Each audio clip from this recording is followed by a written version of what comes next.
আপনি কি করে বুঝলেন? ওই যে 250 মধ্যে যে আরো অন্যায়কারী আছে না, এটা আপনি কি করে বুঝলেন বলেন?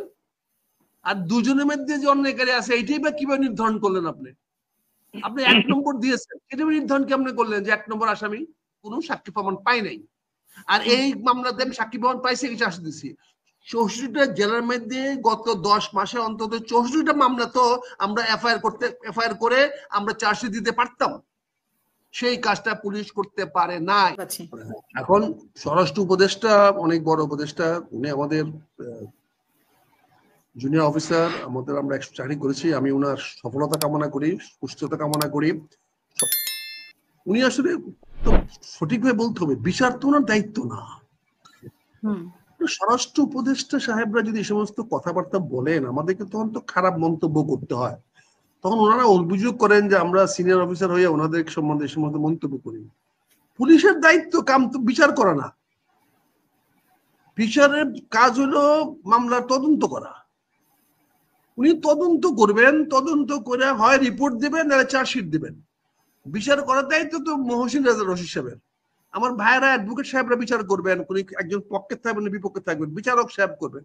উনি বিচার করার ক্ষমতা কোথায় কবে পায় গেলেন? এই যে ভুল পথে হাঁটা, যে ভুল বিষয়ে কথা বলা, উনি ভুল জিনিসকে নিয়ে আলোচনা করা, এত সমস্যা। সাধারণ ছেলেরা, সাধারণ মেয়েরা, সাধারণ বাচ্চারা কি মনে করে স্বরাষ্ট্রমন্ত্রী আরে বাবারে বিশাল পাওয়ারফুল মন্ত্রী, উনি কি বলেছেন? আরে স্বরাষ্ট্রমন্ত্রী বলেন, পুলিশ বলেন, যার কি ক্ষমতা আছে পুলিশের বলেন? আপনি দেখছেন না police has totally fail in Los Angeles. Police ব্যর্থ। আজকে লস এঞ্জেলসে কয়দিন থেকেই তো হয়ে যাচ্ছে, ন্যাশনাল গার্ড পাঠাতে হচ্ছে। পুলিশ কি? পুলিশ হলো তদন্তকারী কর্মকর্তা, ওয়ারেন্ট ইস্যু হলে পরে গ্রেফতার করতে পারবে। এছাড়া তো পুলিশের কোনো আইনগত কোনো ক্ষমতা নাই। কিন্তু মিসইউজ করতেছি।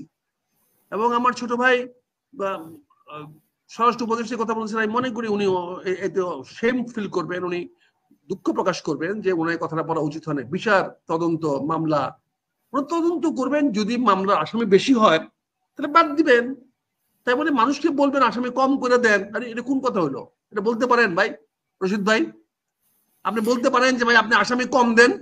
হ্যাঁ না, বাইরে যারা অনেকে আছেন অন্যায়ভাবে সংযুক্ত করা হয়েছে। কি করে বুঝলেন আপনি? কি করে বুঝলেন? ওই যে 250 মধ্যে যে আরো অন্যায়কারী আছে না, এটা আপনি কি করে বুঝলেন বলেন? আর দুজনের মধ্যে যে অন্যায়কারী আছে এইটাই বা কিভাবে নির্ধারণ করলেন আপনি? আপনি 1 নম্বর দিয়েছেন, এটা নির্ধারণ কেমনে করলেন যে 1 নম্বর আসামি বলেন? এখানে তো বুঝতে হবে। এখন দায় যদি করতে চান, কিন্তু স্বরাষ্ট্রমন্ত্রী এই ভাষায় কথা বলা ঠিক হয় নাই। উনি বলেছেন বলুন 200, 250, 500 দিয়েছে, আমাদের তদন্ত করতে সময় লাগছে, আমরা আরো তদন্ত করব, তদন্ত করে সঠিক লোককে বের করব, সময় লাগবে। এটার জন্য তো বলতে পারেন না যে আপনি আসামির নাম্বার কমায় দেন। এটাও তো এক ধরনের পক্ষপাতিত্ব, এটা করা উচিত হয় নাই। ওনার বরং বলা এই পর্যন্ত একটা চার্জশিট দিলেন না কেন? উনি প্রতি জেলার থেকে একটা করে চার্জশিট দিলে তো 64টা মামলা চালু হয়ে যেত। কি বলেন মহসিন ভাই? আচ্ছা, তাহলে কি বিচারের অগ্রগতি এখানে, মানে উনি যেটা বললেন বিচারের অগ্রগতি আগে আপা বিচার বলতে বিচার তুমি এখনো যাচ্ছি না, বিচার তো রেডি না। সরি, তদন্ত উনিও বলেছেন তদন্ত করে থানার দারোগা একটা চার্জশিট দেবে, এটা কাজ হলো সাব ইন্সপেক্টরের, ইন্সপেক্টরের কাজ না। যদি তদন্ত কর্মকর্তাকে স্পেশাল বানায় দেন তাহলে এসপি কে দিতে পারেন, আইজি কে দিতে পারেন, ডিএস দিতে পারেন, কিন্তু সিআরপিসি অনুযায়ী সাব ইন্সপেক্টর। ওসি একটা এফআইআর দরখাস্ত পাইলে এফআইআর হিসেবে গণ্য করবে প্রথম। যে কোনো দরখাস্ত পুলিশের কোনো দরখাস্ত হয় না, পুলিশের জন্য মানুষ এফআইআর রুজু করে। এফআইআরটা পুলিশ অফিসার গ্রহণ করে সাইন করে একজন তদন্ত কর্মকর্তা নিয়োগ দিবেন। কথা বলছে এই যে আপনি বেশি বুঝতে মানুষকে বলছি, তবে আপনাকে তো বলছি না, বুঝতে হবে। এই আমাদের তো একটু সংক্ষেপ করে আনতে হবে না, তাতে তো বিভ্রান্ত হয়ে যাচ্ছে, কথাটা তো পরিষ্কার না করে বিভ্রান্ত হয়ে যাবে। তদন্ত কর্মকর্তা সেই কাগজটা নিয়ে তদন্ত করবে, তদন্ত করে 5 দিন 7 দিনের মধ্যে সে একটা রিপোর্ট দিবে। সেই রিপোর্টে যদি সে কাউকে দোষী পায় তাহলে ওসি বলবে চার্জশিট বানাও। আর যদি ওসি দেখে তদন্ত করে না পায় তাহলে বলবে তার নামে ফাইনাল রিপোর্ট দাও, এটাকে বলে এফআরটি। কি বলেন স্যার? জি জি, এই এফআরটি দিয়ে দিবে, কোর্টে পাঠিয়ে দিবে যে এই মামলা করছে, এই মামলার মধ্যে আমি কোনো সাক্ষী প্রমাণ পাই নাই, আর এই মামলাতে আমি সাক্ষী প্রমাণ পাইছি, কিছু আসতে দিচ্ছি। 64টা জেলার মধ্যে গত 10 মাসে অন্তত 64টা মামলা তো আমরা এফআইআর করে আমরা চার্জশিট দিতে পারতাম। সেই কাজটা পুলিশ করতে পারে নাই। এটা পুলিশের ব্যর্থতা, চরম ব্যর্থতা। সেই কাজটা পুলিশ করতে পারে নাই বলে আজকে বিচার হচ্ছে না। আগামীতে কবে বিচার হবে আমি জানি না। বিচার তো পরের অধ্যায়, সেকেন্ড অধ্যায়। তার জন্য তো মহসিন রশিদ ভাই দাঁত পরিষ্কার করতেছে, মামলা যাবে আর টাকা পাবেন। যত আসামির উকিল ওনারা হবেন, আসামির উকিল হবেন, যত টাকা নিয়ে যাবে স্যার আমাকে মাফ করে দেন। এই দেখেন না কি সুন্দর হাসতেছে, দাঁতগুলো পরিষ্কার করতেছে। কারণ ডিফেন্স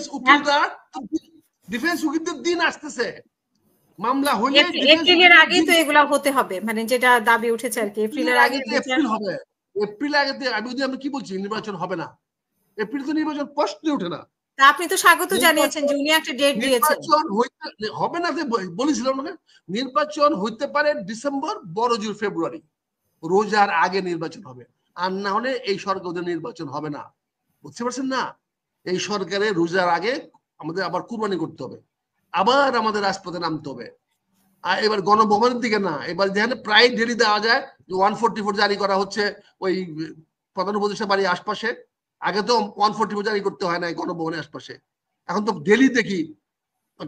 কাজে আর আব্দুল হামিদ সাহেবের কথা বলছি, Abdul Hamid has proved himself as a great politician of the country. He had the guts, he had the courage to face the country, to face the law.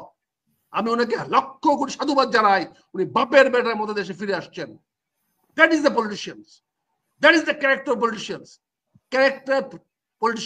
Politician হাসতে হাসতে জেলে যাবে, হাসতে হাসতে ফাঁসির মঞ্চে গান গাবে, তারা গেয়ে যাবে জয়ের গান। আব্দুল হামিদ প্রমাণ করেছে বাংলাদেশে এখন রাজনীতিবিদ আছে। কি বলে মহসিন ভাই? Yes, আমি আগেই বলেছি। He may be against political party.